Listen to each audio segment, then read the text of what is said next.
Hello ಗೆಳೆಯರೇ, ನಮ್ಮ ಲಾಯಕ್ಸ್ ಪ್ರಸ್ತುತಪಡಿಸುತ್ತಿರುವ ಕನ್ನಡದಲ್ಲಿ ದೈನಂದಿನ ಸುದ್ದಿ ವಿಶ್ಲೇಷಣೆಗೆ ತಮಗೆಲ್ಲರಿಗೂ ಸ್ವಾಗತ. ಇಂದು ನಾವು ನೋಡಲಿದ್ದೇವೆ ಫೆಬ್ರವರಿ 9, 2026 ದಿ ಹಿಂದೂ ಪತ್ರಿಕೆಯಲ್ಲಿರ್ತಕ್ಕಂಥ ಇಂಪಾರ್ಟೆಂಟ್ ಆರ್ಟಿಕಲ್ಸ್ಗಳನ್ನು.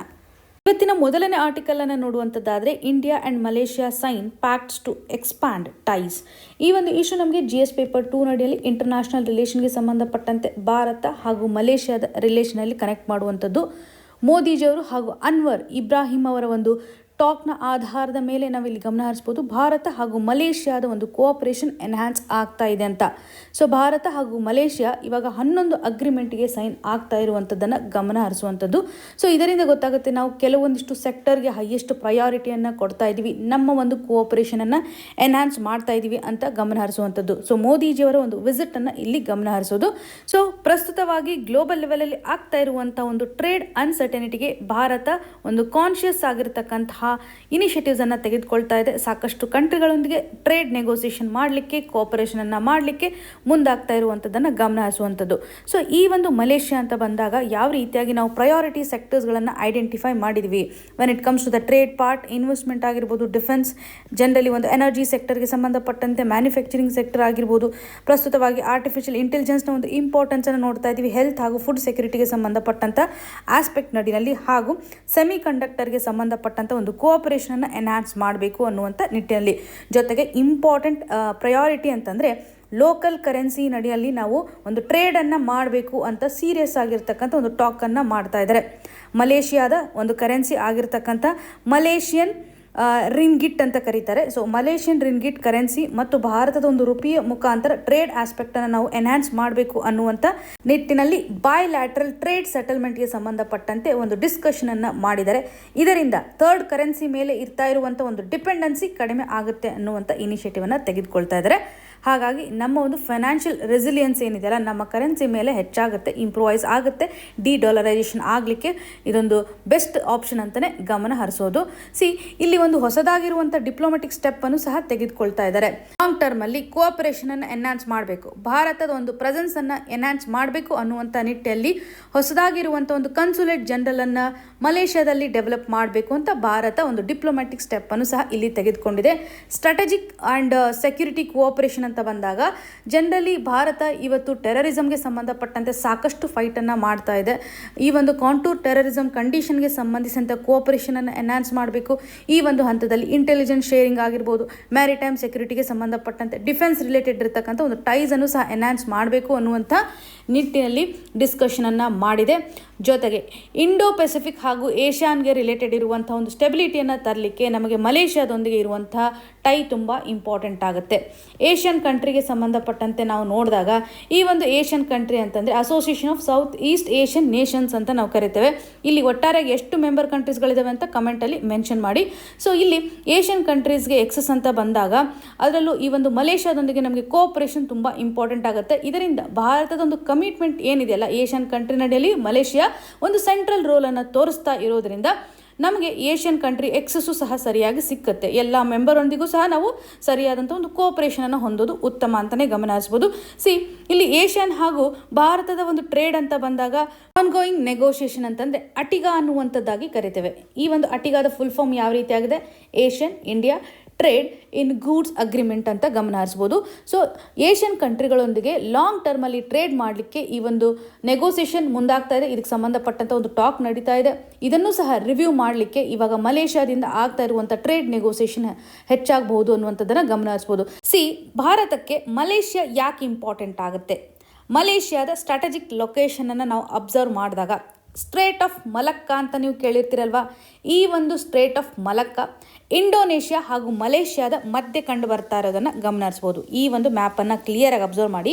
ಈ ಒಂದು ಮಲಕ್ಕಾ ಸ್ಟ್ರೇಟು ಮಲೇಷ್ಯಾ ಹಾಗೂ ಇಂಡೋನೇಷ್ಯಾದ ಮಧ್ಯೆ ಕಂಡು ಬರ್ತಾ ಇರೋದನ್ನು ಗಮನ ಹರಿಸುವಂಥದ್ದು. ಎಕ್ಸ್ಟ್ರೀಮ್ ಕಂಡೀಷನಲ್ಲಿ ನಾವು ಥೈಲ್ಯಾಂಡನ್ನು ಸಹ ನೋಡ್ತಾ ಇದ್ದೀವಿ. ಸೊ ಇದರಿಂದ ಗೊತ್ತಾಗುತ್ತೆ ಯಾವ್ಯಾವ ಕಂಟ್ರೀಸ್ಗಳು ಇನ್ವಾಲ್ವ್ ಆಗಿದೆ ಇಲ್ಲಿ ಮಲಕ್ಕಾ ಸ್ಟ್ರೇಟ್ಗೆ ಸಂಬಂಧಪಟ್ಟಂತೆ ಅಂತ ಗಮನ ಹರಿಸುವಂಥದ್ದು. ಗ್ಲೋಬಲ್ ಲೆವೆಲಲ್ಲಿ ಇರ್ತಕ್ಕಂಥ ಒಂದು ಟ್ರೇಡನ್ನು ನಾವು ನೋಡಿದಾಗ ಗ್ಲೋಬಲ್ ಟ್ರೇಡ್ ಟ್ರೇಡಲ್ಲಿ ಒಟ್ಟಾರೆಯಾಗಿ 1/3 ಈ ಒಂದು ಮಲಕ್ಕಾ ಸ್ಟ್ರೇಟ್ ಕಾಂಟ್ರಿಬ್ಯೂಷನನ್ನು ಮಾಡ್ತಾ ಇದೆ. ಅಂದರೆ ಇಲ್ಲಿ ಶಿಪ್ಪಿಂಗ್ಗೆ ಸಂಬಂಧಪಟ್ಟಂತೆ ಎನರ್ಜಿ ರಿಲೇಟೆಡ್ ಇರತಕ್ಕಂಥ ಒಂದು ಶಿಪ್ಪಿಂಗ್ ಆಗ್ತಾ ಇರುತ್ತಲ್ಲ, ಆಯಿಲ್ನ ಒಂದು ಟ್ರಾನ್ಸ್ಪೋರ್ಟೇಷನ್ ಆಗ್ತಾ ಇರುತ್ತಲ್ಲ, ಅದಕ್ಕೆ ಬೇಕಾಗಿರುವಂಥ ಒಂದು ರೂಟನ್ನು ಇದು ಪ್ರೊವೈಡ್ ಮಾಡ್ತಾ ಇದೆ ಅಂತಲೇ ಗಮನ ಹರಿಸ್ಬೋದು. ಹಾಗಿದ್ರೆ ಈ ಒಂದು ಮಲಕ್ಕಾ ಸ್ಟ್ರೇಟ್ ಇಂಡಿಯನ್ ಓಷನ್ ಹಾಗೂ ಪೆಸಿಫಿಕ್ ಓಷನನ್ನು ಕನೆಕ್ಟ್ ಮಾಡ್ತಾ ಇದೆ ಅಂತಲೇ ಗಮನ ಹರಿಸ್ಬೋದು. ಇಲ್ಲಿ ಇಂಪಾರ್ಟೆಂಟ್ ಪೋರ್ಟ್ಸ್ಗಳನ್ನು ಸಿಂಗಪೂರ್ ಏರಿಯಾದಲ್ಲಿ ನಾವು ಕಾಣಬಹುದು. ಸೆಕ್ಯೂರಿಟಿ ವೈಸ್ ಅಂತಲೂ ನಾವು ಗಮನ ಹರಿಸಿದಾಗ ಈ ಒಂದು ಮಲಕ್ಕಾ ಸ್ಟ್ರೇಟ್ಗೆ ಸಂಬಂಧಪಟ್ಟಂತೆ ಸಾಕಷ್ಟು ಪೈರಸಿಗಳಿದ್ದಾವೆ. ಮಲೇಷ್ಯಾ, ಸಿಂಗಪೂರ್, ಇಂಡೋನೇಷ್ಯಾ, ಥೈಲ್ಯಾಂಡ್ಗಳು ಸಿಗ್ನಿಫಿಕೆಂಟ್ಲಿ ಒಂದು ಸೆಕ್ಯೂರಿಟಿಗೆ ಸಂಬಂಧಪಟ್ಟಂತೆಯೂ ಸಹ ಹೆಚ್ಚು ನಿಗಾ ವಹಿಸ್ತಾ ಇದ್ದಾವೆ ಅಂತಲೇ ಗಮನ ಹರಿಸ್ಬೋದು. ಈ ಒಂದು ಸ್ಟ್ರೇಟು ಇಂಪಾರ್ಟೆಂಟ್ ಆಗುತ್ತೆ. ಕೇವಲ ಭಾರತಕ್ಕಷ್ಟೇ ಅಲ್ಲ, ಇಲ್ಲಿ ಸುತ್ತಮುತ್ತ ಇರತಕ್ಕಂಥ ಎಲ್ಲ ಕಂಟ್ರೀಸ್ಗಳಿಗೂ ಸಹ ಈ ಒಂದು ಸ್ಟ್ರೇಟ್ ಇಂಪಾರ್ಟೆನ್ಸನ್ನು ತೋರಿಸುತ್ತೆ. ಒಟ್ಟಾರೆಯಾಗಿ ಈ ಒಂದು ಅಗ್ರಿಮೆಂಟ್ ನಡಿಯಲ್ಲಿ ನಾವು ಇಂಪಾರ್ಟೆಂಟ್ ಸೆಕ್ಟರ್ಗಳ ಆಧಾರದ ಮೇಲೆ ಗ್ಲೋಬಲ್ ಲೆವೆಲಲ್ಲಿ ಇವಾಗ ಅನ್ಸರ್ಟನಿಟಿ ಇರೋದು ಸೆಮಿ ಕಂಡಕ್ಟರ್ಗೆ ಸಂಬಂಧಪಟ್ಟಂತೆ, ಆರ್ಟಿಫಿಷಿಯಲ್ ಇಂಟೆಲಿಜೆನ್ಸ್, ಡಿಜಿಟಲ್ ಟೆಕ್ನಾಲಜಿ ಆಧಾರದ ಮೇಲೆ ಹೆಲ್ತ್ ಕನ್ಸರ್ನ್, ಫುಡ್ ಸೆಕ್ಯೂರಿಟಿ, ಈ ಎಲ್ಲ ಸೆಕ್ಟರ್ಗೆ ಸಂಬಂಧಪಟ್ಟಂತೆ ಕೋಆಪರೇಷನನ್ನು ಎಕ್ಸ್ಪ್ಯಾನ್ಷನ್ ಮಾಡ್ತಾ ಇದ್ವಿ. ಹಾಗೂ ಲೋಕಲ್ ಕರೆನ್ಸಿ ಟ್ರೇಡ್ಗೆ ಸಂಬಂಧಪಟ್ಟಂಥ ಒಂದು ಸೆಟಲ್ಮೆಂಟ್ ಆಗಿರ್ಬೋದು, ಇಂಡಿಯಾ ಪೆಸಿಫಿಕ್ ಸಂಬಂಧಿಸಿದಂಥ ಒಂದು ಸ್ಟೆಬಿಲಿಟಿಯನ್ನು ಎಸ್ಟಾಬ್ಲಿಷ್ಮೆಂಟ್ ಮಾಡಲಿಕ್ಕೆ, ಜೊತೆಗೆ ಯುನೈಟೆಡ್ ನೇಷನ್ ಸೆಕ್ಯೂರಿಟಿ ಕೌನ್ಸಿಲ್ ನಡಿಯಲ್ಲಿ ರಿಫಾರ್ಮ್ಸನ್ನು ತರಬೇಕು ಅನ್ನುವಂಥ ನಿಟ್ಟಿನಲ್ಲಿ ಸಹ ಎರಡೂ ರಾಷ್ಟ್ರಗಳು ಕೈ ಜೋಡಿಸಿರೋದನ್ನು ಗಮನ ಹರಿಸ್ಬೋದು. ಇನ್ನು ಮುಂದಿನದಾಗಿ Myanmar's military scripted polls India's strategic bind, ಈ ಒಂದು ಇಶ್ಯೂ ಕೂಡ ನಮಗೆ GS ಪೇಪರ್ 2 ಇಂಟರ್ನ್ಯಾಷನಲ್ ರಿಲೇಷನ್ಗೆ ಸಂಬಂಧಪಟ್ಟಂತೆ ಇಂಡಿಯಾ ಆ್ಯಂಡ್ ಇಟ್ಸ್ ನೇಬರ್ಹುಡ್ ಆಸ್ಪೆಕ್ಟ್ನ ಆಧಾರದ ಮೇಲೆ ಕನೆಕ್ಟ್ ಆಗುತ್ತೆ. ಈ ಒಂದು ಆರ್ಟಿಕಲ್ನ ಕಂಟೆಕ್ಸ್ಟ್ ಯಾವ ರೀತಿಯಾಗಿದೆ ಅಂತಂದರೆ, ಮಯನ್ಮಾರದಲ್ಲಿ ನಡೆದಿರುವಂತಹ ಒಂದು ಎಲೆಕ್ಷನ್ನ ಆಧಾರದ ಮೇಲೆ, ಅಲ್ಲಿ ಎಲೆಕ್ಷನ್ ಆಗಿರುವಂಥ ಹಂತದಲ್ಲಿ ಮಿಲಿಟರಿ ಸ್ಕ್ರಿಪ್ಟೆಡ್ ಪೊಲಿಟಿಕಲ್ ಎಕ್ಸಸೈಸನ್ನು ನಾವು ಗಮನ ಹರಿಸ್ತಾ ಇದ್ದೀವಿ. ಇದರಿಂದ ಗೊತ್ತಾಗುತ್ತೆ ಅಲ್ಲಿ ಒಂದು ಸರಿಯಾದಂಥ ಡೆಮೊಕ್ರೆಟಿಕ್ ಪ್ರೊಸೆಸ್ಗಳು ಇಲ್ಲ ಅಂತ. ಈ ಒಂದು ಹಂತದಲ್ಲಿ ಭಾರತ ಹಾಗೂ ಮಯನ್ಮಾರದ ರಿಲೇಷನ್ನ ಆಸ್ಪೆಕ್ಟ್ನ ಆಧಾರದ ಮೇಲೂ ಸಹ ಆಥರ್ ಅವರು ಎಂಫಸಿಸ್ ಮಾಡ್ತಾ ಇದ್ದಾರೆ. ಮಯನ್ಮಾರದಲ್ಲಿ ಒಂದು ಸ್ಟೆಬಿಲಿಟಿ ತುಂಬ ಇಂಪಾರ್ಟೆಂಟ್ ಆಗುತ್ತೆ. ಬಿಕಾಸ್ ಭಾರತದ ಗಡಿಯನ್ನು ಶೇರ್ ಮಾಡ್ತಾ ಇರೋದ್ರಿಂದ, ಅದರಲ್ಲೂ ಪೋರಸ್ ಏರಿಯಾ ತುಂಬ ಇದೆ. ಮೂಮೆಂಟ್ಗೆ ಸಂಬಂಧಪಟ್ಟಂತೆ ನಾವು ನೋಡಿದಾಗ ಈಸಿ ಆಗಿರ್ತಕ್ಕಂತಹ ಪೀಪಲ್ ಟು ಪೀಪಲ್ ಮೂವ್ಮೆಂಟ್ ಆಗ್ತಾ ಇರುವಂಥ ಒಂದು ಸ್ಥಿತಿಗತಿಗಳನ್ನು ಗಮನ ಹರಿಸ್ಬೋದು. ಈ ಒಂದು ಹಂತದಲ್ಲಿ ಮಯನ್ಮಾರದಲ್ಲಿ ಒಂದು ಸ್ಟೆಬಿಲಿಟಿಯೂ ಸಹ ಇಂಪಾರ್ಟೆಂಟ್ ಆಗುತ್ತೆ. ಅಲ್ಲಿ ಒಂದು ಡೆಮೊಕ್ರೆಟಿಕ್ ಪ್ರೊಸೆಸ್ ಇರಬೇಕು ಅಂತ ಭಾರತನೂ ಸಹ ಎಂಫಸಿಸ್ ಮಾಡ್ತಾ ಇರೋದನ್ನು ಗಮನ ಹರಿಸುವಂಥದ್ದು. ಇಲ್ಲಿ ಯಾವ ರೀತಿಯಾಗಿ ಎಲೆಕ್ಷನ್ ಕಂಡಕ್ಟ್ ಆಗಿದೆ, ಯಾವ ರೀತಿಯಾದಂಥ ಕಾನ್ಫ್ಲಿಕ್ಟ್ ಇದೆ ಅಂತ ಪೊಲಿಟಿಕಲ್ ಆ್ಯಂಗಲನ್ನು ಕೊಟ್ಟಿದ್ದಾರೆ. ಅದೆಲ್ಲ ನಮಗೆ ಇಂಪಾರ್ಟೆಂಟ್ ಆಗೋದಿಲ್ಲ. ಬಟ್ ಸ್ಟ್ರಾಟಜಿಕಲಿ ನಮಗೆ ಯಾಕೆ ಇಂಪಾರ್ಟೆಂಟ್ ಆಗುತ್ತೆ ಮಯನ್ಮಾರ್ ಅನ್ನೋದನ್ನು ನಾವು ಗಮನ ಹರಿಸಬೇಕು. ನಮ್ಮ ಒಂದು ಲ್ಯಾಂಡನ್ನು ಶೇರ್ ಮಾಡುವಂಥ ಆಸ್ಪೆಕ್ಟನ್ನು ಗಮನ ಹರಿಸಿದಾಗ ಒಂದು ಡೈರೆಕ್ಟ್ ಆಗಿರ್ತಕ್ಕಂಥ ನೇಬರ್ ಅಂತಲೇ ಹೇಳ್ಬೋದು. ಇಲ್ಲಿ ನೋಡಿ ಯಾವ ರೀತಿಯಾದಂಥ ಸ್ಟೇಟ್ಸ್ಗಳು ಒಂದು ಬಾರ್ಡರ್ನ ಶೇರ್ ಮಾಡ್ತಾ ಇದೆ ಮಯನ್ಮಾರದೊಂದಿಗೆ. ಅರುಣಾಚಲ್ ಪ್ರದೇಶ ಇದೆ, ಹಾಗೂ ನಾಗಾಲ್ಯಾಂಡ್, ಮಣಿಪುರ್, ಮಿಜೋರಾಂ, ಈ ರೀತಿಯಾಗಿ 4 ಸ್ಟೇಟ್ಸ್ಗಳು ಮಯನ್ಮಾರದೊಂದಿಗೆ ಬಾರ್ಡರ್ನ ಶೇರ್ ಮಾಡ್ಕೊಳ್ತಾ ಇರೋದನ್ನು ಗಮನ ಹರಿಸ್ಬೋದು. ಹಾಗಾಗಿ ಡೈರೆಕ್ಟ್ ಆಗಿರುವಂಥ ಒಂದು ಲ್ಯಾಂಡನ್ನು ಶೇರ್ ಮಾಡ್ತಾ ಇರುವಂಥದ್ದು ಸೌತ್ ಈಸ್ಟ್ ಏಷ್ಯಾಗೆ ಸಂಬಂಧಪಟ್ಟಂಥ ಒಂದು ಗೇಟ್ ವೇ ಆಗುತ್ತೆ ಅಂತಲೇ ಗಮನ ಹರಿಸ್ಬೋದು. ಭಾರತದ ಒಂದು ಆಕ್ಟ್ ಈಸ್ಟ್ ಪಾಲಿಸಿಗೆ ಸಪೋರ್ಟ್ ಮಾಡಲಿಕ್ಕೆ ಇದು ಕ್ರಿಟಿಕಲ್ ಆಗಿ ನಮಗೆ ಇಂಪಾರ್ಟೆಂಟ್ ಆಗುತ್ತೆ ಅಂತ ಗಮನ ಹರಿಸ್ಬೋದು. ಒಟ್ಟಾರೆಯಾಗಿ ಭಾರತದೊಂದಿಗೆ 1643 ಕಿಲೋಮೀಟರ್ ಅಷ್ಟು ಬಾರ್ಡರನ್ನು ಇದು ಶೇರ್ ಮಾಡ್ತಾ ಇದೆ ಅಂತ ನೋಡ್ಬೋದು. ಇಲ್ಲಿ ನಿಮಗೊಂದು ಸಿಂಪಲ್ ಕ್ವಶನನ್ನು ಕೇಳುವಂಥದ್ದಾದರೆ, ಭಾರತ ಯಾವ ರೀತಿಯಾಗಿ ಬಾರ್ಡರನ್ನು ಶೇರ್ ಮಾಡ್ತಾ ಇದೆ ಬೇರೆ ರಾಷ್ಟ್ರಗಳೊಂದಿಗೆ, ಅದರಲ್ಲೂ ಹೈಯೆಸ್ಟ್ ಯಾವ ರಾಷ್ಟ್ರದೊಂದಿಗೆ ಬಾರ್ಡರ್ನ ಶೇರ್ ಮಾಡ್ತಾ ಇದೆ ಅಂತ ಕಮೆಂಟಲ್ಲಿ ಮೆನ್ಷನ್ ಮಾಡಿ. ಯಾವ್ಯಾವ ರಾಷ್ಟ್ರಗಳೊಂದಿಗೆ ಬಾರ್ಡರ್ನ ಶೇರ್ ಮಾಡ್ತಾ ಇದೆ ಅಂತ ಆರ್ಡರ್ ವೈಸು ಕಮೆಂಟಲ್ಲಿ ಮೆನ್ಷನ್ ಮಾಡಿ. ಇವಾಗ ಪ್ರಸ್ತುತವಾಗಿ ಒಂದು ಆಫಿಷಿಯಲ್ ಪೊಸಿಷನ್ ಯಾವ ರೀತಿಯಾಗಿದೆ, ಅಲ್ಲಿರುವಂಥ ಒಂದು ಎಲೆಕ್ಷನ್ ಅಂತ ಬಂದಾಗ ಭಾರತದ ಒಂದು ರಿಫ್ಲೆಕ್ಷನ್ ಸ್ಟ್ಯಾಂಡ್ ಪಾಯಿಂಟ್ ಯಾವ ರೀತಿಯಾಗಿದೆ. ಭಾರತ ಯಾವಾಗಲೂ ಒಂದು ಡೆಮೊಕ್ರೆಟಿಕ್ ಪ್ರಿನ್ಸಿಪಲ್ಸ್ಗೆ ಸಪೋರ್ಟನ್ನು ಮಾಡುತ್ತೆ ಅಂತ ಹೇಳ್ಬೋದು. ಡೆಮೊಕ್ರೆಟಿಕ್ ಟ್ರಾನ್ಸಿಷನನ್ನು ತರೋದು ಮಯನ್ಮಾರದಲ್ಲಿ ತುಂಬ ಇಂಪಾರ್ಟೆಂಟ್ ಆಗುತ್ತೆ. ಎಲೆಕ್ಷನ್ ಅಂತ ಬಂದಾಗ ಫ್ರೀ ಆ್ಯಂಡ್ ಫೇರ್ ಆಗಿರ್ತಕ್ಕಂಥ ಎಲೆಕ್ಷನ್ಸನ್ನು, ಇನ್ಕ್ಲೂಸಿವ್ ಆಗಿರ್ತಕ್ಕಂಥ ಒಂದು ಎಲೆಕ್ಷನನ್ನು, ಎಲ್ಲರೂ ಸಹ ಪಾರ್ಟಿಸಿಪೇಷನ್ ಮಾಡ್ತಕ್ಕಂಥ ಎಲೆಕ್ಷನನ್ನು ಎನ್ಶೋರ್ ಮಾಡಬೇಕು ಅನ್ನುವಂಥ ನಿಟ್ಟಿನಲ್ಲಿ ಭಾರತದ ಒಂದು ಪೊಸಿಷನನ್ನು ಗಮನಿಸ್ಬೋದು. ನಮ್ಮ ಮಿನಿಸ್ಟ್ರಿ ಆಫ್ ಎಕ್ಸ್ಟರ್ನಲ್ ಅಫೇರ್ಸಿಂದ ಕನ್ವೆ ಮಾಡಿರ್ತಕ್ಕಂಥ ಒಂದು ಮೆಸೇಜನ್ನು ನಾವು ಇಲ್ಲಿ ನೋಡ್ಬೋದು. ಮಿಲಿಟರಿ ಲೆಡ್ ಪ್ರೊಸೆಸನ್ನು ನಾವು ಯಾವುದೇ ರೀತಿಯಾದಂಥ ಸಪೋರ್ಟನ್ನು ಮಾಡ್ತಾ ಇಲ್ಲ ಅಂತ. ನಾವು ಡೆಮೊಕ್ರೆಟಿಕ್ ಪ್ರಿನ್ಸಿಪಲ್ಸ್ಗಳನ್ನು ಎತ್ತಿ ಹಿಡಿತಾ ಇದ್ದೀವಿ ಅನ್ನುವಂಥದ್ದಾಗಿ ಇಲ್ಲಿ ಮೆನ್ಷನ್ ಮಾಡಿದ್ದಾರೆ. ಹಾಗೂ 2025 ಶಾಂಘೈ ಕೋಆಪರೇಷನ್ ಆರ್ಗನೈಸೇಷನ್ ಮೀಟಿಂಗ್ ನಡಿನಲ್ಲೂ ಸಹ ಭಾರತ ಮಯನ್ಮಾರ್ಗೆ ಒಂದು ಸಪೋರ್ಟನ್ನು ಕೊಡ್ತಾ ಇರುವಂಥದ್ದಾಗಿ, ಡೆವಲಪ್ಮೆಂಟ್ ಆಸ್ಪೆಕ್ಟ್ ಅಂತ ಬಂದಾಗ ಭಾರತದ ಒಂದು ರೆಡಿನೆಸ್ಸನ್ನು ಇಲ್ಲಿ ತೋರಿಸುವಂಥದ್ದಾಗಿರ್ಬೋದು. ಇನ್ಕ್ಲೂಸಿವ್ ಆಗಿರುವಂಥ ಒಂದು ಎಲೆಕ್ಷನ್ಗೆ ಸಂಬಂಧಪಟ್ಟಂತೆಯೂ ಸಹ ಮೋದಿಜಿಯವರು ಎಂಫಸಿಸ್ ಮಾಡಿರೋದಾಗಿ ಗಮನ ಹರಿಸುವಂಥದ್ದು. ಹಾಗೂ ಹ್ಯುಮ್ಯಾನಿಟೇರಿಯನ್ ಎಂಗೇಜ್ಮೆಂಟ್ ಅಂತ ಬಂದಾಗ ಭಾರತ ಯಾವ ರೀತಿಯಾಗಿ ಮಯನ್ಮಾರ್ಗೆ ಒಂದು ಸಪೋರ್ಟನ್ನು ಕೊಡ್ತಾ ಇದೆ, ಮೆಡಿಕಲ್ ಅಸಿಸ್ಟೆನ್ಸನ್ನು ಕೊಡುವಂಥ ಎಕ್ಸಾಂಪಲನ್ನೇ ತೆಗೆದುಕೊಳ್ಳುವಂಥದ್ದಾದರೆ 2025 ಆಗಿರುವಂಥ ಒಂದು ಅರ್ತ್ ಕ್ವೇಕಿಗೆ ಭಾರತ ಯಾವ ರೀತಿಯಾದಂತಹ ಸಪೋರ್ಟನ್ನು ಮಾಡಿದೆ. ಟೆಂಪ್ರರಿ ಬೇಸಿಸ್ ಮೇಲೆ ಒಂದು ಫೀಲ್ಡ್ ಹಾಸ್ಪಿಟಲ್ಸ್ಗಳನ್ನು ಸಹ ಸೆಟಪ್ ಮಾಡಿರುವಂಥದ್ದಾಗಿ ಗಮನ ಹರಿಸ್ಬೋದು. ಇದಕ್ಕೆ ಸಂಬಂಧಪಟ್ಟಂತೆ ಆಪರೇಷನ್ ಬ್ರಹ್ಮ ಅನ್ನೋದು ಸಹ ಇಂಪಾರ್ಟೆಂಟ್ ಆಗುತ್ತೆ. ಆಪರೇಷನ್ ಬ್ರಹ್ಮ ನಡೆಯಲ್ಲಿ ಟೆಂಪ್ರರಿ ಬೇಸಿಸ್ನ ಆಧಾರದ ಮೇಲೆ ಫೀಲ್ಡ್ ಹಾಸ್ಪಿಟಲ್ಸ್ಗಳನ್ನು ಅರ್ತ್ ಕ್ವೇಕ್ನ ಸಂದರ್ಭದಲ್ಲಿ ಭಾರತ ಡೆವಲಪ್ ಮಾಡಿರೋದನ್ನು ಗಮನ ಹರಿಸುವಂಥದ್ದು. ಇದರಿಂದ ಗೊತ್ತಾಗುತ್ತೆ ಭಾರತ ಯಾವ ರೀತಿಯಾಗಿ ನೆರೆಹೊರೆ ರಾಷ್ಟ್ರಗಳಿಗೆ ಇಮಿಡಿಯೇಟ್ ಆಗಿ ಸಪೋರ್ಟನ್ನು ಮಾಡುತ್ತೆ ಅಂತ. ಮಯನ್ಮಾರ್ ವಿಷಯದಲ್ಲಿ ಭಾರತ ಫೇಸ್ ಮಾಡ್ತಾ ಇರುವಂತಹ ಇನ್ನೊಂದು ಬಿಗ್ಗೆಸ್ಟ್ ಚಾಲೆಂಜ್ ಅಂತಂದರೆ ಮಯನ್ಮಾರ್ದಲ್ಲಿ ಇರತಕ್ಕಂತಹ ರೋಹಿಂಗ್ಯಾ ಮುಸ್ಲಿಂ ಮೈನಾರಿಟಿಗೆ ಸಂಬಂಧಪಟ್ಟಂತೆ ಭಾರತಕ್ಕೆ ಅವರು ಇಮಿಡಿಯೇಟ್ ಆಗಿ ಎಂಟರ್ ಆಗಿರುವಂಥ ಒಂದು ಸ್ಥಿತಿಗತಿಗಳನ್ನು ನೋಡ್ಬೋದು. 2017ರಲ್ಲಿ ನಾವು ಈ ಒಂದು ಇಶ್ಯೂಗೆ ಸಂಬಂಧಪಟ್ಟಂಥ ಬಿಗ್ಗೆಸ್ಟ್ ಕ್ರೈಸಿಸನ್ನು ಫೇಸ್ ಮಾಡ್ತಾ ಇದ್ವಿ. ಇವಾಗ ಪ್ರಸ್ತುತವಾಗಿ ನಿಯರ್ಲಿ 23,000 ರೋಹಿಂಗ್ಯಾ ಪೀಪಲ್ಗಳು ಅಷ್ಟೇ ಇದ್ದಾರೆ ಅಂತ ನಾವು ಗಮನ ಹರಿಸ್ಬೋದು. ಭಾರತದಲ್ಲಿ ರೋಹಿಂಗ್ಯಾ ಮುಸ್ಲಿಮ್ಸ್ಗಳ ಒಂದು ಪ್ರೆಸೆನ್ಸನ್ನು ನೋಡಿದಾಗ ನಿಯರ್ಲಿ 23,000 ಅಂತ ಇದೆ. ಸೊ ಇವರನ್ನು ನಾವು ಇಲ್ಲಿಗಲ್ ಇಮಿಗ್ರೆಂಟ್ ಅಂತಲೇ ಟೈಟಲ್ ಕೊಟ್ಟಿದ್ವಿ as per the foreign act 1946. ಇದು ನಿಮಗೆ ಕ್ಲಿಯರ್ ಆಗಿ ಗೊತ್ತಿರಲಿ. ಭಾರತ ಮತ್ತು ಮಯನ್ಮಾರ್ ಮಧ್ಯೆ ಅನ್ರೆಸ್ಟ್ ಕಂಡೀಷನ್ ಇರಲಿಕ್ಕೆ ಕಾರಣ ಈ ಒಂದು ರೆಫ್ಯೂಜಿ ಕ್ರೈಸಿಸ್ ಅಂತಲೇ ಹೇಳ್ಬೋದು. ಪ್ರಸ್ತುತವಾಗಿ ಮಯನ್ಮಾರ್ ನ್ಯಾಷನಲ್ಸ್ಗಳು ಭಾರತದಲ್ಲಿ ಲೊಕೇಟ್ ಆಗಿದ್ದಾರೆ. ಮಿಜೋರಾಂ ಹಾಗೂ ಮಣಿಪುರಲ್ಲಿ ಸರಿಸುಮಾರು 90,100 ರೆಫ್ಯೂಜೀಸ್ಗಳ ಪ್ರೆಸೆನ್ಸನ್ನು ನೋಡ್ತಾ ಇದ್ದೀವಿ. ಸೊ ಇದರಿಂದ ಗೊತ್ತಾಗುತ್ತೆ ಭಾರತ ಹಾಗೂ ಮಯನ್ಮಾರ್ ಮಂದಿ ಒಂದು ಪೋರಸ್ ಬಾರ್ಡರ್ ಇದೆ ಅಂತಲೇ ಗಮನ ಹರಿಸ್ಬೋದು. ಪ್ರಸ್ತುತವಾಗಿ ಭಾರತನೂ ಸಹ ಯಾವುದೇ ರೀತಿಯಾದಂತಹ ನ್ಯಾಷನಲ್ ಲೆವೆಲಲ್ಲಿ ರೆಫ್ಯೂಜಿ ಪಾಲಿಸಿಯನ್ನು ಹೊಂದಿಲ್ಲ. ಸೊ ಇದಕ್ಕೆ ಸಂಬಂಧಪಟ್ಟಂತೆಯೂ ಸಹ ಕನ್ಸರ್ನನ್ನು ವ್ಯಕ್ತಪಡಿಸಬೇಕು. ಇದೊಂದು ಪೊಲಿಟಿಕಲ್ ಸ್ಟ್ರೆಸ್ಸನ್ನು ಕ್ರಿಯೇಟ್ ಮಾಡಿದೆ ಬಾರ್ಡರ್ ಸ್ಟೇಟ್ಗೆ ಸಂಬಂಧಪಟ್ಟಂತೆ ಅಂತ ಗಮನ ಹರಿಸ್ಬೋದು. ಮಯನ್ಮಾರದಿಂದ ಸ್ಟೇಟಲ್ಲಿ ಬರ್ತಾ ಇರುವಂತಹ ಜನರನ್ನು ನಾವು ನೋಡಿದಾಗ ಡೆಫಿನೆಟ್ಲಿ ಸ್ಟೇಟ್ಸ್ಗಳು ಸರಿಯಾಗಿ ಅವ್ರಿಗೆ ಬೇಕಾಗ್ತಕ್ಕಂಥ ಫೆಸಿಲಿಟೀಸನ್ನು ಕೊಡಲಿಕ್ಕೆ ಆಗೋಲ್ಲ. ಅಲ್ಲಿರುವಂಥ ಒಂದು ಸಿಟಿಜನ್ಗೂ ಸಹ ಒಂದು ಸ್ಟ್ರೆಸ್ಸನ್ನು ಕ್ರಿಯೇಟ್ ಮಾಡುತ್ತೆ ಅಂತ ಗಮನ ಹರಿಸ್ಬೋದು. ರಿಸೋರ್ಸಸ್ಗಳ ಒಂದು ಸ್ಕೇರ್ಸಿಟಿ ಡೆಫಿನೆಟ್ಲಿ ಆಗುತ್ತೆ ಅಂತಲೇ ಗಮನ ಹರಿಸ್ಬೋದು. ಹಾಗಾಗಿ ಪ್ರಸ್ತುತವಾಗಿ ಸೆಂಟ್ರಲ್ ಗೌರ್ಮೆಂಟ್ಸ್ಗಳು ಒಂದು ಸರಿಯಾದಂತಹ ಅಗ್ರಿಮೆಂಟ್ಸನ್ನು ಮಾಡ್ಕೋಬೇಕು. ಯಾವ ರೀತಿಯಾಗಿ ಈ ಒಂದು ಇಶ್ಯೂವನ್ನು ಅಥವಾ ಚಾಲೆಂಜನ್ನು ನಾವು ಫೇಸ್ ಮಾಡಬೇಕು ಅಂತ. ಒಂದು ವೇಳೆ ಅನ್ರೆಸ್ಟ್ ಕಂಡೀಷನ್ ಇತ್ತಂದರೆ ಮೇಜರ್ ಕನೆಕ್ಟಿವಿಟಿ ಪ್ರಾಜೆಕ್ಟ್ ಮೇಲೂ ಸಹ ಇಂಪ್ಯಾಕ್ಟ್ ಆಗೋದನ್ನು ಗಮನ ಹರಿಸ್ಬೋದಲ್ವಾ. 2 ಇಂಪಾರ್ಟೆಂಟ್ ಪ್ರಾಜೆಕ್ಟ್ ಅಂತಂದರೆ Kaladan multi model transit project ಅಂತ ಹೇಳ್ತೇವೆ. Very very important. ಯಾವ ರಾಷ್ಟ್ರಗಳ ಮಧ್ಯೆ ಇದೆ ಈ ಒಂದು ಪ್ರಾಜೆಕ್ಟನ್ನು ನಾವು ಗಮನ ಹರಿಸ್ಬೋದು. ಮಯನ್ಮಾರದೊಂದಿಗೆ ಮಾಡಿರುವಂಥ Kaladan multi modal transport project ಅಂತಲೇ ಗಮನ ಹರಿಸುವಂಥದ್ದು. ಹಾಗೂ ಭಾರತ ಮಯನ್ಮಾರ್ ಥೈಲ್ಯಾಂಡ್ ಹಾಗೂ ಟ್ರೈಲ್ಯಾಟ್ರಲ್ ಹೈವೇಗೆ ಸಂಬಂಧಪಟ್ಟಂತಹ ಒಂದು ಪ್ರಾಜೆಕ್ಟನ್ನು ಸಹ ಕೈಗೆತ್ಕೊಂಡಿದೆ ಅಂತ ಹೇಳ್ಬೋದು. ಸೊ ಈ ಎಲ್ಲ ಪ್ರಾಜೆಕ್ಟ್ಗೂ ಸಹ ಹ್ಯಾಂಪರ್ ಆಗುತ್ತೆ definitely. Kaladan multi modal transport project ಆಗಿರ್ಬೋದು, India Myanmar Thailand trilateral highway project ಇವಾಗ ಕನ್ಸಿಸ್ಟೆಂಟ್ ಆಗಿ ಒಂದು ಕನ್ಸ್ಟ್ರಕ್ಷನ್, ಲಾಜಿಸ್ಟಿಕ್ ಹಾಗೂ ಸೆಕ್ಯೂರಿಟಿಗೆ ಸಂಬಂಧಪಟ್ಟಂತೆ ವರ್ಕನ್ನು ಮಾಡ್ತಾ ಇದೆ. ಅಷ್ಟೇ ಅಲ್ಲದೆ ಈ ಒಂದು ಬಾರ್ಡರ್ ರೀಜನ್ ನಡಿನಲ್ಲಿ ನಾರ್ಕೋಟಿಕ್ ಟ್ರಾಫಿಕಿಂಗ್ ಆಗ್ತಾ ಇದೆ. ಹ್ಯೂಮನ್ ಟ್ರಾಫಿಕಿಂಗ್ಗೆ ಸಂಬಂಧಪಟ್ಟಂಥ ಚಾಲೆಂಜಸ್ಗಳನ್ನು ನಾವು ಫೇಸ್ ಮಾಡಬೇಕಾಗುತ್ತೆ. ಪ್ರಸ್ತುತವಾಗಿ ಮಯನ್ಮಾರ್ ರೀಜನ್ ನಡಿಯಲ್ಲಿ ಸೈಬರ್ ಸ್ಕ್ಯಾಮ್ಗಳ ಸಂಖ್ಯೆ ಜಾಸ್ತಿ ಆಗ್ತಾ ಇರೋದನ್ನು ನಾವು ನೋಡ್ತಾ ಇದ್ವಿ. ಸೈಬರ್ ಸ್ಲೇವರಿ ನೆಟ್ವರ್ಕನ್ನು ಸಹ ಡೆವಲಪ್ ಮಾಡ್ತಾ ಇರುವಂಥ ಸ್ಥಿತಿಗತಿಗಳಿದ್ದಾವೆ. ಈ ಒಂದು ಹಂತದಲ್ಲಿ ನಾವು ಪ್ರಸ್ತುತವಾಗಿ ಸೆಕ್ಯೂರಿಟಿ ಚಾಲೆಂಜಸನ್ನು ಸಹ ಫೇಸ್ ಮಾಡಬೇಕಾಗಿದೆ ಅಂತ ಗಮನ ಹರಿಸ್ಬೋದು. ರೀಜನಲ್ ವೈಸ್ ಡೆಫಿನೆಟ್ಲಿ ಒಂದು ಡಿಪ್ಲೊಮೆಸಿ ಅಂತ ಬಂದಾಗ ಏಷ್ಯನ್ ಕಂಟ್ರಿಗಳಿಗೆ ಸಂಬಂಧಪಟ್ಟಂಥ ಒಂದು ಎಕ್ಸೆಸ್ಸನ್ನು ಎನ್ಹಾನ್ಸ್ ಮಾಡಲಿಕ್ಕೆ ಇದು ತುಂಬ ಇಂಪಾರ್ಟೆಂಟ್ ಆಗುತ್ತೆ. ಪ್ರಸ್ತುತವಾಗಿ ಮಯನ್ಮಾರದಲ್ಲಿ ಇರ್ತಕ್ಕಂಥ ಒಂದು ಇನ್ಸ್ಟೆಬಿಲಿಟಿಯಿಂದ ನಾವು ಯಾವ ರೀತಿಯಂಥ ಪ್ರಾಜೆಕ್ಟ್ಗಳನ್ನು ಹಾಕ್ಕೊಂಡಿದ್ದೀವಿ ಅವೆಲ್ಲವೂ ಸಹ ಡಿಸ್ಟರ್ಬ್ ಆಗೋದನ್ನು ನೋಡಬಹುದು.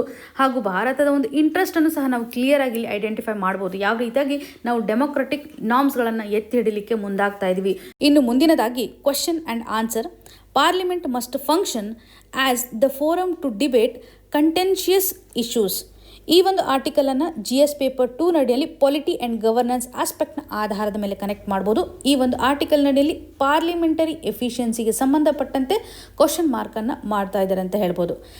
ನಿಮಗೆಲ್ಲ ತಿಳಿದಿರೋ ಪ್ರಕಾರ ಪ್ರೆಸಿಡೆಂಟ್ ಅವರು ಕಂಪ್ಲೀಟ್ ಆಗಿ ಒಂದು ಸ್ಪೀಚನ್ನು ಕೊಡ್ತಾರೆ ಬಜೆಟ್ ಸೆಷನ್ ಆಗೋಕ್ಕಿಂತ ಮುಂಚೆ. ಇದಾದ ಮೇಲೆ ಪ್ರೆಸಿಡೆಂಟ್ ಅವರ ಒಂದು ಸ್ಪೀಚ್ ಆಧಾರದ ಮೇಲೆ ಮೋಷನ್ ಆಫ್ ಥ್ಯಾಂಕ್ಸನ್ನು ಪಾಸ್ ಮಾಡಬೇಕಾಗುತ್ತೆ. ಸೊ ಮೋಷನ್ ಆಫ್ ಥ್ಯಾಂಕ್ಸನ್ನು ಪಾಸ್ ಮಾಡಿ ಆದಮೇಲೆ ನಮ್ಮ ಪ್ರೈಮ್ ಮಿನಿಸ್ಟರ್ ಅವರು ಒಂದು ರಿಪ್ಲೈಯನ್ನು ಕೊಡ್ತಾರಾಗಿ ಗಮನ ಹರಿಸ್ಬೋದು. ಸೊ ಒಂದು ಕನ್ಕ್ಲೂಷನ್ ಆಗಬೇಕು ಅಂತಂದರೆ ಕಂಪ್ಲೀಟ್ ಆಗಿ ಪ್ರೆಸಿಡೆಂಟ್ ಅವರ ಒಂದು ರಿಪ್ಲೈ ಇಲ್ಲಿ ಇಂಪಾರ್ಟೆಂಟ್ ಆಗುತ್ತೆ ಅಂತಲೇ ಹೇಳ್ಬೋದು.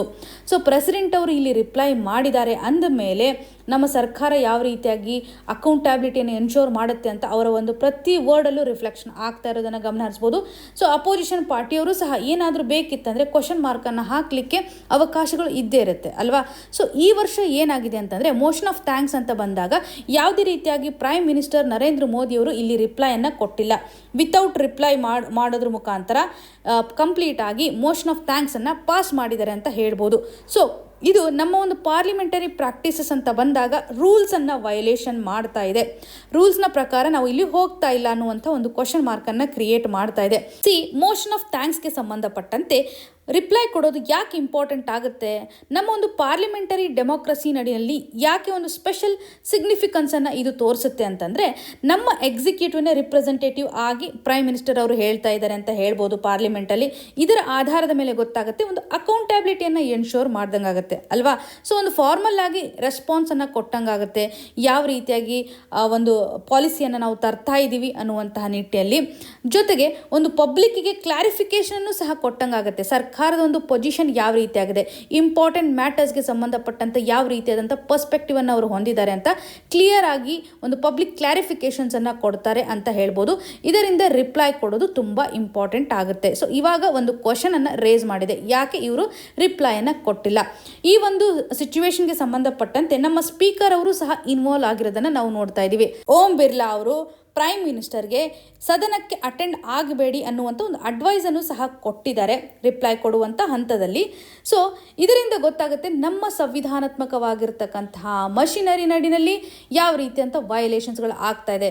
ಸೊ ಸ್ಪೀಕರ್ ಅವರು ಯಾಕೆ ಈ ರೀತಿಯಾದಂಥ ಒಂದು ಅಡ್ವೈಸನ್ನು ಸಹ ಕೊಟ್ಟಿದ್ದಾರೆ ಅನ್ನುವಂಥ ಕ್ವಶನ್ ಮಾರ್ಕನ್ನು ಸಹ ಕ್ರಿಯೇಟ್ ಮಾಡ್ಬೋದು. ವೈ? ಬಿಕಾಸ್ ನಾವು ಯಾವುದೇ ಒಂದು ಪಾಲಿಸಿಯನ್ನು ಹೊರಗಡೆ ತರಬೇಕು ಅಂತಂತಂದರೆ ಇವಾಗ ಅಪೋಸಿಷನ್ ಪಾರ್ಟಿಗಳ ಒಂದು ರೋಲ್ ಆ್ಯಂಡ್ ರೆಸ್ಪಾನ್ಸಿಬಿಲಿಟಿನೂ ಸಹ ಇಂಪಾರ್ಟೆಂಟ್ ಆಗುತ್ತೆ. ಅವರು ಸರ್ಕಾರಕ್ಕೆ ಕ್ವಶನ್ ಮಾರ್ಕನ್ನು ಕ್ರಿಯೇಟ್ ಮಾಡಬೇಕು. ಯಾವ ಒಂದು ಪಾಲಿಸಿಗೆ ಸಂಬಂಧಪಟ್ಟಂಥ ಸರಿಯಾದಂತಹ ಚರ್ಚೆ ಎಲ್ಲ ಆದ ಮೇಲೆ ನಾವು ಆ ಒಂದು ಪಾಲಿಸಿಯನ್ನು ಫೈನಲ್ ಆಗಿ ಹೊರಡಿಸಬೇಕು ಅನ್ನುವಂತಹ ನಿಟ್ಟಿನಲ್ಲಿ ಸಂವಿಧಾನಾತ್ಮಕವಾಗಿ ಮೆನ್ಷನ್ ಮಾಡಿದ್ದಾರೆ. ಸೊ ಇವಾಗ ಪ್ರೈಮ್ ಮಿನಿಸ್ಟರ್ ಅವರು ಯಾವುದೇ ರೀತಿಯಂಥ ರಿಪ್ಲೈಯನ್ನು ಕೊಡಲಿಲ್ಲ ಅಂತಂದರೆ ವಿರೋಧ ಪಕ್ಷಕ್ಕೆ ಇರತಕ್ಕಂಥ ಒಂದು ಅವಕಾಶ ಇವತ್ತು ವೈಲೇಟ್ ಆಗ್ತಾ ಇದೆ. ಹಾಗಾಗಿ ಡೆಮೊಕ್ರಾಟಿಕ್ ಅಕೌಂಟಬಿಲಿಟಿಗೆ ಸಂಬಂಧಪಟ್ಟಂತೆ ಕ್ವಶನ್ ಮಾರ್ಕನ್ನು ಇದು ಕ್ರಿಯೇಟ್ ಮಾಡ್ತಾ ಇದೆ. ಪ್ರಧಾನಮಂತ್ರಿಯವರು ಇವತ್ತು ರಿಪ್ಲೈನ ಕೊಟ್ಟ ಆದಮೇಲೆ ಡಿಬೇಟ್ ಮಾಡಲಿಕ್ಕೆ ಒಂದು ಅವಕಾಶ ಇರುತ್ತೆ. ಅಪೋಸಿಷನ್ ಪಾರ್ಟಿಯವರು ಈಸಿಯಾಗಿ ಕ್ವಶನನ್ನು ಮಾಡಲಿಕ್ಕೆ ಸಾಧ್ಯತೆ ಇರುತ್ತೆ. ಇವರು ರಿಪ್ಲೈನೇ ಕೊಟ್ಟಿಲ್ಲ ಅಂತಂದಮೇಲೆ ಡಿಬೇಟ್ ಹೇಗೆ ಸಾಧ್ಯ ಅನ್ನುವಂಥ ಒಂದು ಕ್ವಶನನ್ನು ನಾವಿಲ್ಲಿ ನೋಡಬೇಕಾಗುತ್ತೆ. ಸೊ ನಮ್ಮ ಒಂದು ಡೆಮೊಕ್ರಾಟಿಕ್ ಅಕೌಂಟಬಿಲಿಟಿಯನ್ನು ಪ್ರಸ್ತುತವಾಗಿರ್ತಕ್ಕಂತಹ ಪ್ರಾಕ್ಟೀಸಸ್ಗಳು ಡಿಸ್ಟರ್ಬ್ ಮಾಡ್ತಾ ಇದೆ, ಎರೋಜನನ್ನು ಮಾಡ್ತಾ ಇದೆ ಅನ್ನುವಂಥ ಆಸ್ಪೆಕ್ಟ್ನ ಆಧಾರದ ಮೇಲೆ ಆಥರ್ ಅವರು ಡಿಸ್ಕಸ್ ಮಾಡ್ತಾ ಇದ್ದಾರೆ. ಸೊ ಇಲ್ಲಿ ಒಂದು ರೆಸ್ಪಾನ್ಸಿಬಿಲಿಟಿ ಇವೇಡ್ ಆಗ್ತಾ ಇದೆ. ನಮ್ಮ ಒಂದು ಕೋರ್ ಪ್ರಿನ್ಸಿಪಲ್ಸ್ಗಳು ಏನಿದಾವಲ್ಲ ಪಾರ್ಲಿಮೆಂಟರಿ ಡೆಮೋಕ್ರಸಿಗೆ ಸಂಬಂಧಪಟ್ಟಂತೆ ಕ್ವಶನನ್ನು ಕ್ರಿಯೇಟ್ ಮಾಡ್ತಾ ಇದ್ದಾರೆ ಅಂತ. ಇನ್ನು ಮುಂದಿನದಾಗಿ messaging power, the data sharing policies of WhatsApp must be scrutinised thoroughly. ಈ ಒಂದು ಇಶ್ಯೂ ನಮಗೆ GS ಪೇಪರ್ 3 ಅಂತ ಬಂದಾಗ ಡೇಟಾ ಪ್ರೊಟೆಕ್ಷನ್ ಆಧಾರದ ಮೇಲೆ, GS ಪೇಪರ್ 2 ನಡೆಯಲ್ಲಿ ಗವರ್ನೆನ್ಸ್ ಆಸ್ಪೆಕ್ಟ್ನ ಆಧಾರದ ಮೇಲೆ ಸೋಷಿಯಲ್ ಮೀಡಿಯಾ ಸಂಬಂಧಪಟ್ಟಂತೆ ಒಂದು ಕಂಟ್ರೋಲಿಂಗ್ ರೆಗ್ಯುಲೇಷನ್ ಯಾವ ರೀತಿಯಾಗಿದೆ ಅಂತ ಗಮನಿಸ್ಬೋದು. ಅದರಲ್ಲೂ ರೀಸೆಂಟಾಗಿ ನಾವು ಈ ಒಂದು ಇಶ್ಯೂನ ಚರ್ಚೆ ಮಾಡಿದ್ವಿ. ಸುಪ್ರೀಂ ಕೋರ್ಟ್ ವಾಟ್ಸಪ್ ಆಗಿರ್ಬೋದು, ಮೆಟಾ ಆಗಿರ್ಬೋದು ಅಥವಾ ಈ ಒಂದು ಮೆಸೇಜಿಂಗ್ ಪ್ಲಾಟ್ಫಾರ್ಮ್ಗೆ ಕ್ವಶನ್ ಮಾರ್ಕನ್ನು ಕ್ರಿಯೇಟ್ ಮಾಡಿರುವಂಥದ್ದು. ಅವರು ಯಾವ ರೀತಿಯಾಗಿ ಡೇಟಾವನ್ನು ಶೇರ್ ಮಾಡ್ತಾ ಇದ್ದಾರೆ, ಡೇಟಾವನ್ನು ಶೇರ್ ಮಾಡ್ತಕ್ಕಂಥ ಹಂತದಲ್ಲಿ ಕನ್ಸೆಂಟನ್ನು ತೆಗೆದುಕೊಳ್ತಾ ಇದ್ದಾರಾ ಅನ್ನುವಂತಹ ಕನ್ಸರ್ನ್ ಸುಪ್ರೀಂ ಕೋರ್ಟ್ಗಿದೆ. ಜೊತೆಗೆ ರೀಸೆಂಟಾಗಿ ಕಾಂಪಿಟೇಷನ್ ಕಮಿಷನ್ ಆಫ್ ಇಂಡಿಯಾನೂ ಸಹ ಒಂದು ಪೆನಾಲ್ಟಿಯನ್ನು ವಿಧಿಸಿದೆ. ಸರಿಸುಮಾರು 213.14 crore ಅಷ್ಟು ಪೆನಾಲ್ಟಿಯನ್ನು ವಾಟ್ಸಪ್ ಮೇಲೆ ಹಾಕಿರೋದಾಗಿ ಗಮನಿಸ್ತಾ ಇದ್ದೀವಿ. ಬಿಕಾಸ್ ಪ್ರೈವೇಸಿ ವೈಲೇಷನ್ ಆಗಿದೆ ಅನ್ನುವಂಥ ನಿಟ್ಟಿನಲ್ಲಿ. ಸೊ ಇಲ್ಲಿರುವಂತಹ ಪ್ರೈಮ್ ಕನ್ಸರ್ನ್ ಏನಿದೆ ಅಂತಂದರೆ, ನಾವು ಯಾವುದೇ ವ್ಯಕ್ತಿಯೊಂದಿಗೆ ಚಾಟ್ ಮಾಡ್ತಕ್ಕಂಥ ಹಂತದಲ್ಲಿ ಏನಾದರೂ ಒಂದು ಬ್ರ್ಯಾಂಡ್ಗೆ ಸಂಬಂಧಪಟ್ಟಂಥ ಡಿಸ್ಕಷನ್ ಮಾಡಿದಾಗ ಆ ಒಂದು ಬ್ರ್ಯಾಂಡ್ ರಿಲೇಟೆಡ್ ಇರುವಂಥ ಆ್ಯಡ್ಗಳು ಆಟೋಮೆಟಿಕಲಿ ನಮ್ಮ ಒಂದು ಸೋಷಿಯಲ್ ಮೀಡಿಯಾ ಪ್ಲಾಟ್ಫಾರ್ಮ್ ನಡಿಯಲ್ಲಿ ಕಂಡು ಬರ್ತವೆ. ಅಥವಾ ಏನಾದರೂ ಬ್ರೌಸಿಂಗ್ ಮಾಡುವಂಥ ಹಂತದಲ್ಲಿ ಆ್ಯಡ್ಗಳು ಕಂಡು ಬರ್ತಾ ಇರೋದನ್ನು ನೋಡ್ತಾ ಇದ್ದೀವಿ. ಇದರಿಂದ ಒಂದು ಮೋನೋಪೋಲಿ ಆಗೋದನ್ನು ಸಹ ತಡೆಗಟ್ಟಬೇಕು ಅನ್ನುವಂಥ ನಿಟ್ಟಿನಲ್ಲಿ ಕಾಂಪಿಟೇಷನ್ ಕಮಿಷನ್ ಆಫ್ ಇಂಡಿಯಾ ಇಷ್ಟೊಂದು ಫೈನನ್ನು ವಿಧಿಸ್ತಾ ಇದೆ ಅಂತ ಗಮನಿಸ್ಬೋದು. ಸೊ ಆಥರ್ ಅವರು ಒಂದೆಡೆ ಕ್ವಶನ್ ಮಾರ್ಕನ್ನು ಕ್ರಿಯೇಟ್ ಮಾಡ್ತಾ ಇದ್ದಾರೆ, ಎಷ್ಟು ಮಟ್ಟಿಗೆ ಇದು ಸರಿ ಅಂತ. ವೈ? ಬಿಕಾಸ್ ಭಾರತದಲ್ಲಿ ವಾಟ್ಸಪ್ನ ಒಂದು ಮಾರ್ಕೆಟ್ ಹೆಚ್ಚಾಗಿದೆ ಅಂತಲೇ ಹೇಳ್ಬೋದು. ನೆಟ್ವರ್ಕ್ ಎಫೆಕ್ಟ್ ಅಂತ ಬಂದಾಗ ಸೊ ಯಾವುದೇ ಒಂದು ಸರ್ವಿಸ್ ಪ್ರೊವೈಡರ್ಸ್ಗಳ ಒಂದು ವ್ಯಾಲ್ಯೂ ಏನಿರುತ್ತಲ್ಲ, ಜಾಸ್ತಿ ಜನರನ್ನು ಅವ್ರು ರೀಚ್ ಮಾಡಿದಷ್ಟು ಅವರ ಒಂದು ವ್ಯಾಲ್ಯೂ ಹೆಚ್ಚಾಗೋದನ್ನು ನಾವು ಗಮನಿಸ್ಬೋದು. ಇದು ಸರ್ವಿಸ್ ಪ್ರೊವೈಡರ್ಸ್ಗೆ ಸಂಬಂಧಪಟ್ಟಂಥ ಒಂದು ಪವರ್ ಆಗುತ್ತೆ ಅಂತಲೇ ಹೇಳ್ಬೋದು. ಇದೊಂದು ನೆಟ್ವರ್ಕ್ ಎಫೆಕ್ಟನ್ನು ರಿಫ್ಲೆಕ್ಟ್ ಮಾಡುತ್ತೆ. ಭಾರತದಲ್ಲಿ ಪ್ರತಿಯೊಬ್ಬರು ಒಂದು ಕಮ್ಯುನಿಕೇಷನ್ ಮಾಡ್ತಕ್ಕಂಥ ಹಂತದಲ್ಲಿ ವಾಟ್ಸಪ್ಪನ್ನು ಯೂಸ್ ಮಾಡ್ತಾರೆ ಅಂತ ಹೇಳ್ಬೋದು. ಪರ್ಸ್ನಲ್ ಕಮ್ಯುನಿಕೇಷನ್ ನಡಿನಲ್ಲಿ ಗ್ರೂಪ್ ಕೋಆರ್ಡಿನೇಷನ್ ಬಂದಾಗ ವಾಟ್ಸಪ್ಪನ್ನು ಯೂಸ್ ಮಾಡ್ತಾರೆ. ಬಿಸ್ನೆಸ್ ಲೆವೆಲಲ್ಲಿ ಇಂಟ್ರಾಕ್ಷನ್ ಆಗ್ತಕ್ಕಂಥ ಹಂತದಲ್ಲೂ ಸಹ ವಾಟ್ಸಪ್ ಪ್ಲಾಟ್ಫಾರ್ಮನ್ನು ಎಲ್ಲರೂ ಸಹ ಯೂಸ್ ಮಾಡ್ತಾ ಇದ್ದಾರೆ ಅಂತ ಗಮನಿಸ್ಬೋದು. ಇದೊಂದು ಸ್ಟ್ರಾಂಗ್ ಆಗಿರ್ತಕ್ಕಂಥ ಪ್ಲಾಟ್ಫಾರ್ಮ್ ಆಗಿದೆ. ಇಲ್ಲಿ ಸರ್ವೋಚ್ಚ ನ್ಯಾಯಾಲಯದ ಮಂತ್ರಾಲಯದ ಒಂದು ಕನ್ಸರ್ನ್ ಏನಿದೆ ಅಂತಂದರೆ ಕನ್ಸೆಂಟ್ಗೆ ಸಂಬಂಧಪಟ್ಟಂತೆ ಅವರು ಫೋಕಸನ್ನು ಮಾಡ್ತಾ ಇದ್ದಾರೆ. ಈ ಒಂದು ಎಡಿಟೋರಿಯಲ್ ನಡಿನಲ್ಲಿ ಆರ್ಗ್ಯುಮೆಂಟ್ ಮಾಡ್ತಾ ಇರೋದು ಏನಂತಂದರೆ, when it comes to the data sharing ಇದು ಡೆಫಿನೆಟ್ಲಿ ಇನ್ಅಪ್ರೋಪ್ರಿಯೇಟ್ ಇದೆ ಅಂತಲೇ ಹೇಳ್ಬೋದು. ಆದರೆ ಒಂದು ಪ್ಲ್ಯಾಟ್ಫಾರ್ಮ್ ಅಂತ ಬಂದಾಗ ಅದು ಪಾಪ್ಯುಲಾರಿಟಿಯನ್ನು ಹೊಂದಿರುವಂಥ ಹಂತದಲ್ಲಿ ಸಪ್ರೇಟಾಗಿ ನೀವು ಒಂದು ಆಪ್ಷನ್ ಇದ್ರೂ ಸಹ ಯಾರೂ ಅದರ ಬಗ್ಗೆ ಗಮನವನ್ನು ಹರಿಸೋದಿಲ್ಲ. ಇಮಿಡಿಯೇಟಾಗಿ ಅದನ್ನು ಯೂಸ್ ಮಾಡಬೇಕು. ಒಂದು ಪ್ರಾಕ್ಟಿಕಲ್ ಕಂಪಲ್ಷನ್ ಆಗಿಬಿಡುತ್ತೆ ಯೂಸರ್ಸ್ಗೆ. ಹಾಗಾಗಿ ಅವರು ಆ ಒಂದು ಪ್ಲ್ಯಾಟ್ಫಾರ್ಮಿಂದ ಬೆನಿಫಿಟನ್ನು ತೆಗೆದುಕೊಳ್ಬೇಕು ಅನ್ನುವಂಥ ಹಂತದಲ್ಲಿ ಇಮಿಡಿಯೇಟಾಗಿ ಕನ್ಸೆಂಟನ್ನು ಕೊಡ್ತಾರೆ ಅಂತಲೇ ಹೇಳ್ಬೋದು. ಅದೊಂದು ಮ್ಯಾಂಡೇಟರಿ ಪ್ರೊವಿಷನ್ ಆಗುತ್ತೋ ಇಲ್ವೋ, ಅದರಿಂದ ಏನಾದರೂ ಪ್ರಾಬ್ಲಮ್ ಆಗುತ್ತೋ ಇಲ್ವೋ ಅನ್ನುವಂಥದ್ದು ಸಹ ಪಬ್ಲಿಕ್ ನಡಿನಲ್ಲಿ ಒಂದು ಅವೇರ್ನೆಸ್ ಕ್ರಿಯೇಟನ್ನು ಮಾಡೋದಿಲ್ಲ. ಇದೊಂದು ಪ್ರಾಕ್ಟಿಕಲ್ ಕಂಪಲ್ಷನ್ಸನ್ನು ಕ್ರಿಯೇಟ್ ಮಾಡುತ್ತೆ. ಬಿಕಾಸ್ ನೆಟ್ವರ್ಕ್ನಲ್ಲಿ ಡಾಮಿನೆನ್ಸನ್ನು ಇದು ತೋರಿಸ್ತಾ ಇದೆ ಅಂತಲೇ ಗಮನ ಹರಿಸ್ಬೋದು. ಹಾಗಾಗಿ ನಮ್ಮ ಕಾನೂನಿನ ನಡಿನಲ್ಲಿ ನಾವು ಬದಲಾವಣೆ ಮಾಡ್ಬೋದಲ್ವಾ. ಸುಪ್ರೀಂ ಕೋರ್ಟು ಸಹ ಇವಾಗ ಇಂಟರ್ವೆನ್ಷನ್ ಆಗ್ತಾ ಇದೆ. ಇದರೊಂದಿಗೆ ಡಿಜಿಟಲ್ ಕಾಂಪಿಟೇಷನ್ ಲಾಗೆ ಸಂಬಂಧಪಟ್ಟಂತೆ ನಾವು ಹೆಚ್ಚು ಫೋಕಸನ್ನು ಮಾಡಬೇಕು. ಆ್ಯಕ್ಚುಲಿ 2024ರಲ್ಲಿ ಒಂದು ಡ್ರಾಫ್ಟನ್ನು ರೆಡಿ ಮಾಡಿದ್ದಾರೆ, ಡಿಜಿಟಲ್ ಕಾಂಪಿಟೇಷನ್ ಲಾ ಅಂತ. ಈ ಒಂದು ಲಾ ನಡಿನಲ್ಲಿ ನೆಸೆಸರಿಲಿ ಡಿಜಿಟಲ್ ಎಕೋಸಿಸ್ಟಮ್ಗೆ ಸಂಬಂಧಪಟ್ಟಂತಹ ಪ್ರಾಬ್ಲಮ್ಗಳು ಏನಿದೆ, ಅದರಲ್ಲೂ ಒಂದು ಡೇಟಾಗೆ ಸಂಬಂಧಪಟ್ಟಂಥ ಡಾಮಿನೆನ್ಸ್ ಯಾವ ರೀತಿಯಾಗಿ ನೋಡ್ತಾ ಇದ್ದೀವಿ, ಯಾವ ರೀತಿಯಾಗಿ ಪ್ರೊಟೆಕ್ಟ್ ಮಾಡಬೇಕು, ಕನ್ಸ್ಯೂಮರ್ ಚಾಯ್ಸ್ಗೆ ಸಂಬಂಧಪಟ್ಟಂತೆ ಯಾವ ರೀತಿಯಾದಂಥ ಇನ್ಫ್ಲೂಯೆನ್ಸ್ ಆಗ್ತಾ ಇದೆ, ಹಾಗೂ ಸಾಕಷ್ಟು ಜನ ಇವತ್ತು ಇಂಟರ್ನೆಟ್ಟನ್ನು ಯೂಸ್ ಮಾಡ್ತಾ ಇರೋದ್ರಿಂದ ಇಲ್ಲಿ ಸೆಕ್ಯೂರಿಟಿಯ ಕನ್ಸರ್ನು ಸಹ ಅಷ್ಟೇ ಇಂಪಾರ್ಟೆಂಟ್ ಆಗುತ್ತೆ ಅಂತ ಗಮನ ಹರಿಸ್ಬೋದು. ನಾವು ಕಂಪ್ಲೀಟಾಗಿ ವಾಟ್ಸಪ್ಪನ್ನು ಸಹ ಡಿನೈ ಮಾಡೋಂಗಿಲ್ಲ. ಬಿಕಾಸ್ ಇದರಿಂದ ನಾವು ಸಾಕಷ್ಟು ಬೆನಿಫಿಟನ್ನು ಸಹ ಪಡೆದುಕೊಂಡಿದ್ದೀವಿ ಅನ್ನುವಂಥ ಒಂದು ಕನ್ಸರ್ನನ್ನು ಸಹ ಆಥರ್ ಅವರು ಹೇಳ್ತಾ ಇದ್ದಾರೆ. ಬಿಕಾಸ್ ನಮ್ಮಲ್ಲಿರುವಂಥ ಒಂದು ಕಮ್ಯುನಿಕೇಷನ್ಸನ್ನು ಎನ್ಹಾನ್ಸ್ ಮಾಡಲಿಕ್ಕೆ ವಾಟ್ಸಪ್ ಸಾಕಷ್ಟು ಕಾಂಟ್ರಿಬ್ಯೂಷನನ್ನು ಮಾಡಿದೆ. ಇದೊಂದು ಫ್ರೀ ಮೆಸೇಜಿಂಗ್ ಪ್ಲ್ಯಾಟ್ಫಾರ್ಮ್ ಅಂತ ನಿಮಗೆಲ್ಲ ಗೊತ್ತಿರೋದು. ಇವಾಗ ಮೆಸೇಜಿಂಗ್ ಮಾಡಲಿಕ್ಕೆ, ಕಾಲಿಂಗ್ ಮಾಡಲಿಕ್ಕೆ, ಮಲ್ಟಿಮೀಡಿಯಾ ಸರ್ವಿಸಸನ್ನು ಒದಗಿಸಲಿಕ್ಕೆ, ಹಾಗೂ ಪ್ರೈವೇಸಿ ಇಶ್ಯೂ ಅಂತ ಬಂದಾಗ ಎಂಡ್ ಟು ಎಂಡ್ ಎನ್ಕ್ರಿಪ್ಷನ್ನು ಸಹ ನಾವು ವಾಟ್ಸಪ್ ನಡಿಯಲ್ಲಿ ಗಮನ ಹರಿಸ್ತಾ ಇದ್ದೀವಿ. ಹಾಗಾಗಿ ವಾಟ್ಸಪ್ಪಿಂದನೂ ಸಹ ನಮಗೆ ಸಾಕಷ್ಟು ಬೆನಿಫಿಟ್ ಇದೆ. ನಮ್ಮ ಒಂದು ಸೊಸೈಟಲ್ ಲೆವೆಲಲ್ಲೂ ಸಾಕಷ್ಟು ಇದು ಬೆನಿಫಿಟನ್ನು ಕ್ರಿಯೇಟ್ ಮಾಡ್ತಾ ಇದೆ. ಇವಾಗ ಏನು ಇಶ್ಯೂ ಇದೆ ಅಂತಂದರೆ, ಒಂದು ಅಡ್ವರ್ಟೈಸ್ಗೆ ಸಂಬಂಧಪಟ್ಟಂತೆ ನಾವು ಡೇಟಾವನ್ನು ಶೇರಿಂಗ್ ಮಾಡ್ತಾ ಇದ್ದೀವಲ್ಲ, ಇದನ್ನು ಸೂಕ್ಷ್ಮವಾಗಿ ಹ್ಯಾಂಡಲ್ ಮಾಡಬೇಕು. ಸರಿಯಾದಂಥ ಒಂದು ರೆಗ್ಯುಲೇಟರಿ ಸ್ಕ್ರೂಟಿನಿಯನ್ನು ಇಲ್ಲಿ ತರಬೇಕು ಅನ್ನುವಂಥ ನಿಟ್ಟಿನಲ್ಲಿ. ಬಿಕಾಸ್ ನಾವು ಡಾಮಿನೆಂಟ್ ಆಗಿರ್ತಕ್ಕಂಥ ನೆಟ್ವರ್ಕನ್ನು ಎಕ್ಸ್ಪ್ಲಾಯ್ಟ್ ಮಾಡಬಾರ್ದು ಅನ್ನುವಂಥ ಒಂದು ಕನ್ಸರ್ನನ್ನು ಸಹ ಆಥರ್ ಅವರಲ್ಲಿ ಎಕ್ಸ್ಪ್ರೆಸ್ ಮಾಡ್ತಾ ಇದ್ದಾರೆ. ಇವತ್ತಿನ question of the day section ನಲ್ಲಿ which of the following connectivity projects directly strengthen India's engagement with ASEAN through Myanmar ಅಂತ ಕೇಳಿದ್ದಾರೆ. 2 ಸ್ಟೇಟ್ಮೆಂಟ್ಸ್ಗಳಿದ್ದಾವೆ. 1ನೇ ಸ್ಟೇಟ್ಮೆಂಟಲ್ಲಿ Kaladan multi modal transport project. Second option India Myanmar Thailand trilateral highways. ಈ 2 ಆಪ್ಷನಲ್ಲಿ ಸರಿಯಾದಂತಹ ಆಪ್ಷನನ್ನು ಚೂಸ್ ಮಾಡೋದ್ರ ಮುಖಾಂತರ ಕಮೆಂಟಲ್ಲಿ ಮೆನ್ಷನ್ ಮಾಡಿ. ನಿಮಗೇನೇ ಕನ್ಸರ್ನ್ ಇದ್ರೂ ಸಹ ಕಮೆಂಟ್ನ ಮುಖಾಂತರ ತಿಳಿಸಿಕೊಡಿ ಅಂತ ಹೇಳ್ತಾ, ಆಲ್ ದಿ ವೆರಿ ಬೆಸ್ಟ್. ಧನ್ಯವಾದಗಳು.